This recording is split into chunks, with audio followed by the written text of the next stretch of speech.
Look at the people in this image battling extreme urban heat. As temperatures rise across India, buying an air conditioner is rapidly shifting from a luxury to a physical necessity. As you can see in this high-angle view of dense urban apartment blocks, the middle-class market is expanding fast. Driven by rising incomes and easy financing, consumer AC sales are projected to hit 2.1 crore units a year by 2030. But this line chart illustrates a hidden flaw in the industry. The sales don't happen evenly. They spike violently in Q3 and Q4 to meet summer demand, and then collapse into deep valleys for the rest of the year. If a sudden, unseasonal rainstorm rolls through an Indian city right before peak summer, consumer AC demand completely vanishes. A year's financial projection can be wiped out by just a few days of unexpected rain. Selling air conditioners to consumers is a highly vulnerable, seasonal trap that forces these massive companies to gamble their entire bottom line on a few hot months. To make matters worse, legacy Indian AC brands operate largely as assemblers. They put the pieces together, which means their actual value addition and their profit margins are structurally low. Take a look at these blue-printed circuit boards. They act as the brain of the AC unit, controlling the temperature and compressor speed. Right now, India relies on imports for roughly 88% of these critical components. Notice these large bundles of copper tubes. Along with imported compressors, they tie the industry's survival directly to volatile global commodity prices. To prepare for that massive summer spike, these companies have to hoard inventory months in advance. That traps huge amounts of working capital in warehouses long before a single unit is sold. Squeezed by thin margins at the top and expensive imported components at the bottom, AC brands are searching for a customer who needs cold air 365 days a year. This aerial view shows a massive industrial data center complex. It represents the rapid growth of India's internet infrastructure, with total capacity expected to double from 1 gigawatt to 2 gigawatts by 2026. Inside those complexes are dense rows of black server racks like these. Processing the data we use every day generates intense heat, turning these facilities into thermal bottlenecks. To keep those servers from melting, these facilities spend between 7 and 30% of their entire electricity bill solely on cooling systems. Solving that heat problem is lucrative.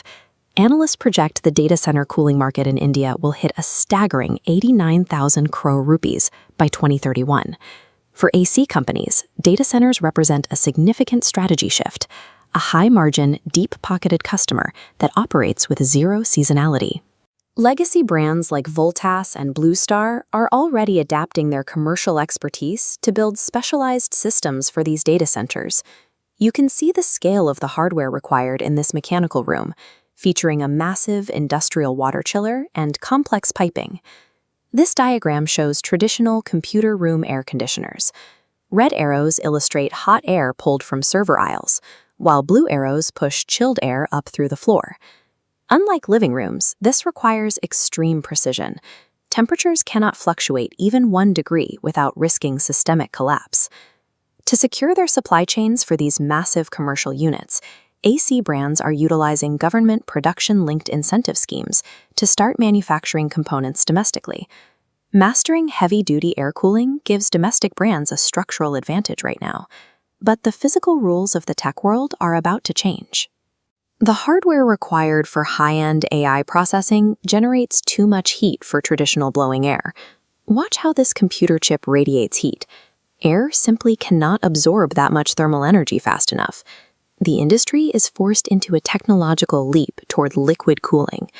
This involves piping specialized liquid coolants directly into the processors, or submerging the servers completely in a fluid bath. This chart highlights the thermodynamic advantage. Because liquid is a far better heat conductor than air, these new setups can draw 30% less energy to achieve the same cooling effect. This technological shift pits legacy Indian AC brands directly against deeply entrenched global tech giants who already specialize in liquid-based server infrastructure. Just as domestic companies found their escape route from the seasonal market, the rapid adoption of liquid cooling threatens to render their hard-won air cooling expertise obsolete. Because immersion cooling relies on engineered fluids rather than mechanical fans and compressors, a completely unexpected industry is entering the data center. Notice the flask of liquid the scientists are examining. India's specialty chemical companies are stepping in, partnering globally to manufacture these advanced thermodynamic coolants.